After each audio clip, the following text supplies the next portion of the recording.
নমস্কাৰ জ্ঞান বিকাশ ইউটিউব চেনেলৰ আন এটা ভিডিঅলৈ আপোনালোকক সকলোকে স্বাগতম জনাইছো আজিৰ এই ভিডিঅ'ত আমি চাম যে আমাৰ যে ইতিমধ্যে গুৱাহাটী ইউনিভাৰ্চিটিৰ ফালৰ পৰা জিও ৰেট আৰু জিও ভিএট সেট আৰম্ভ হৈছে এটোৰ যোনটো নটিফিকেশন ওলাইছে আৰু এই নটিফিকেশন জৰিয়তে সেকেন্ড উইক অফ জুলাইৰ 2024 কি হ'ব পৰীক্ষাটো পাতিব বিএডৰ এন্ট্ৰেন্সৰ কাৰণে জিও ৰেটৰ কাৰণে আমি আলোচনা নকৰো জিও ৰেট মানে হৈছে Guwahati university research eligibility test আৰু Guwahati university BEd common entrance টেষ্টৰ ওপৰতে আমি আলোচনা কৰিম এই ভিডিঅটো থাকিব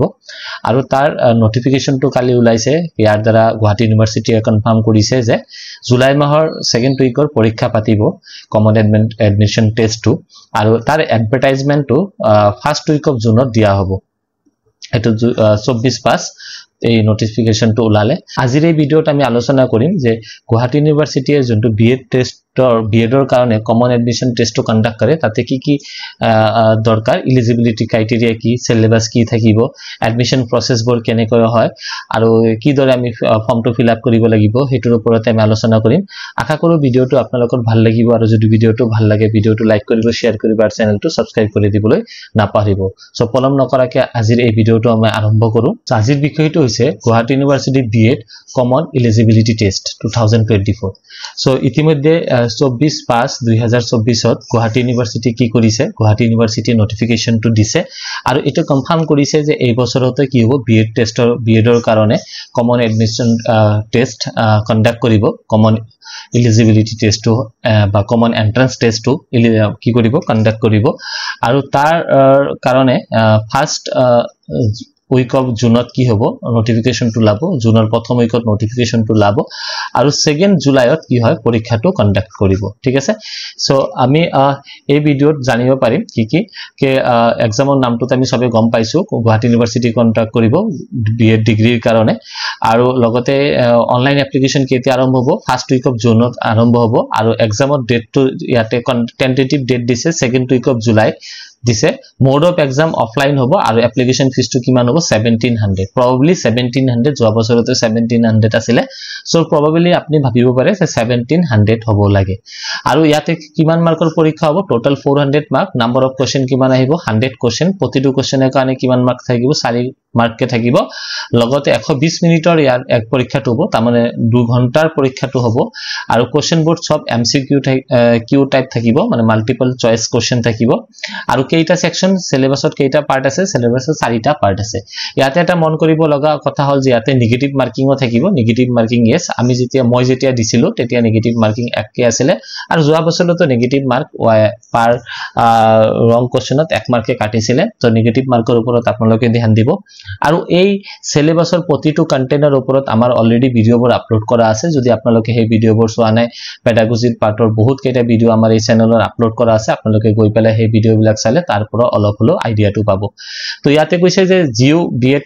সেট 2024 এলিজিবিলিটি ক্ৰাইটেৰিয়াত কি দিয়া আছে এপ্লাই কৰিব হলে ক্যান্ডিডেট বিলাকৰ এই দুটা এলিজিবিলিটি ক্ৰাইটেৰিয়াৰ কথা উল্লেখ কৰিছে ক্যান্ডিডেট কি কৰিব লাগিব বিএ বিএসসি বিকম বা এমএ এমএসসি এমকমৰ ডিগ্ৰীটো থাকিব লাগিব যোনে বিকম মানে গ্ৰেজুৱেট হলেও হ'ব বা পোষ্ট গ্ৰেজুৱেট হলেও ইয়াতে হ'ব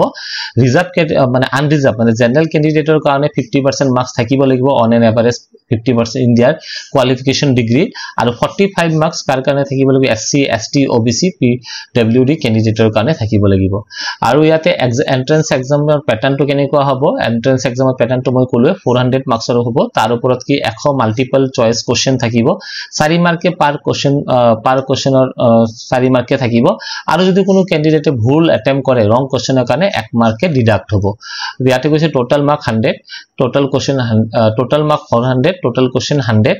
এক্সাম ডিউৰেশন 120 মিনিটস বা 2 আৱাৰ্স কোৱেশ্চন টাইপ এমসিকিউ আৰু মিডিয়াম টু ইংলিশ আৰু এছামিজ ইয়াতে মই অকল ইংলিশ বুলি লিখিছো ইংলিশ আৰু এছামিজ বহুত মিডিয়ামত হ'ব নেগেটিভ মাৰ্কিং থাকিব 1 মাৰ্কে থাকিব নেগেটিভ মাৰ্কিং হতে সিলেবাসৰ 4টা পাৰ্ট আমি কৈছো অলৰেডি আলোচনা কৰিছো প্ৰথম পাৰ্ট সেকশন 1 ত সেকশন 8 কি থাকিব জেনাৰেল ইংলিশ থাকিব তাৰ ওপৰত কি থাকিব আপোনাৰ 30টা কোৱেশ্চন থাকিব প্ৰতিটো কোৱেশ্চন 4 মাৰ্কে 120 তাৰ ওপৰত জেনাৰেল নলেজত থাকিব 30টা 4 মাৰ্কে 120 test of reasoning and numerical এবিলিটিৰ ওপৰত 30টা কোশ্চেন থাকিব 4 মাৰ্কে থাকিলে কিমান হ'ব 120 আৰু সেকশন ডি কি আছে ইয়াতে 10টা কোশ্চেন আহিব 4 মাৰ্কে থাকিব ইয়াতে থাকিব 40 তো টোটাল কৰিলে ইয়াতে আমাৰ কিমান মাৰ্ক হৈ আছে 400 মাৰ্কস হৈ আছে আৰু যাক এটেম্প কৰিব লাগিব 2 ঘণ্টাৰ ভিতৰত বা 120 মিনিটৰ ভিতৰত তাৰ পিছত সিলেবাসটো যদি আমি ডিটেইল চাবলৈ বিচাৰো তেনেহলে কি থাকিব জেনাৰেল ইংলিশত কি পাৰ্ট আছে ভোকাবুলাৰি আছে টেন্স থাকিব মানে correct tense voice narration preposition correction of tenses and comprehension একেটা থাকিব জেনাৰেল নলেজত দ্বিতীয় খণ্ডত বা দ্বিতীয় যোনটো সেকশন বি আছে তাতে জেনাৰেল নলেজ আছে জেনাৰেল নলেজত কি থাকিব Indian history Indian polity general science current affairs C নম্বরত আছে রিজনিং এন্ড নিউমেরিক্যাল এবিলিটি এটো একদম বেসিক টু অ্যাডভান্স ক্লাস 10 লৈকে আপোনালোকে চালে হ'ব মনত ৰাখিব ক্লাস 10 লৈকে যদি আপোনালোকে চাই তেনেহলে এই পাৰ্টটো ইজি হৈ যাব আমাৰ নিউমেৰিক্যাল এবিলিটিৰ কাৰণে আৰু ৰিজনিংৰ কাৰণে আপোনালোকে ব্লাড ৰিলেশন হওক ডাটা ইন্টাৰপ্ৰিটেশন হওক নাম্বাৰ সিৰিজ হওক মিসিং নাম্বাৰ হওক এইবিলাক আপোনালোকে চাব তাৰ পিছত সেকশন ডি কিছুমান ইম্পৰ্টেন্ট টপিক আছে আৰু তাৰ পৰা আপোনালোকে বহুত ধ্যান দি সেই টপিকটো চাব 10 মাৰ্ক ইয়াৰ পৰা আপোনালোকে যদি অলপমান ভালকে কৰে ইয়াৰ 10টা কোশ্চেনত 10টা কোশ্চেনে কাৰেক্ট কৰিব পাৰিব সো ইয়াতে প্ৰথমে দিছে current Indian education issues and policies ঠিক আছে ন্যাশনাল পলিসি অফ এডুকেশন মানে এনইপি ৰ কথা উল্লেখ কৰিছে 2020 এনইপি ৰ ওপৰত গুৰুত্বপূৰ্ণ প্ৰশ্ন বুলি মোৰ অলৰেডি এই ভিডিও এই চেনেলতে আপলোড কৰা আছে আপোনালোকে গৈ পেলাই হেতু চাই লব ইউনিভাৰ্সালাইজেশন অফ এলিমেন্টাৰী এডুকেশনৰ ওপৰত ভিডিও আছে ৰাইট টু এডুকেশন আছে তাৰপৰ সৰ্বশিক্ষা অভিযানৰ ওপৰত আছে সেকেন্ডাৰী এডুকেশন ৰাষ্ট্ৰীয় মাধ্যমিক শিক্ষা অভিযান এই কেইটা টপিকৰ ওপৰত কোশ্চেন আহিয়ে থাকে এই কেইটা টপিকটো আপোনালোকে ভালকে চাব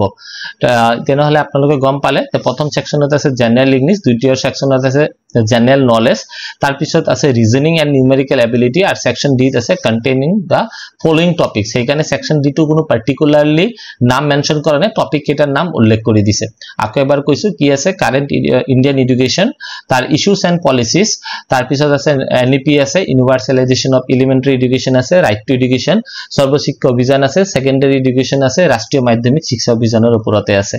আৰু কি লাগিব এপ্লাই কৰোতে আপোনালোকৰ কি ডকুমেন্টৰ দৰকাৰ পৰিব ডকুমেন্টৰ প্ৰথম হলে ভ্যালিড মোবাইল নাম্বাৰ এতিয়া মোবাইল নাম্বাৰটো আপুনি জিটি মোবাইল নাম্বাৰ দি দিব যোনটো মোবাইল নাম্বাৰ আপোনালোকে প্ৰতিদিন ব্যৱহাৰ কৰে সেই মোবাইল নাম্বাৰটো হে দিব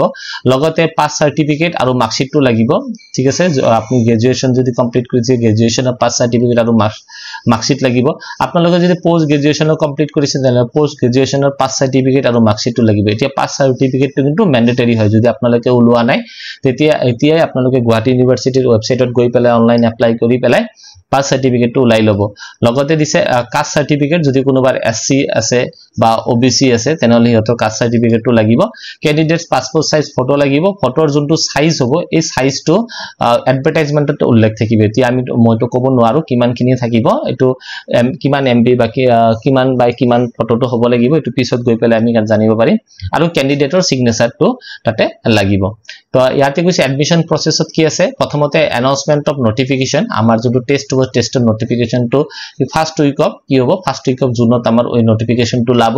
তাৰ পিছত commencement of online application form তাৰ পিছত ফৰ্মটো আমি ফিল আপ কৰিব লাগিব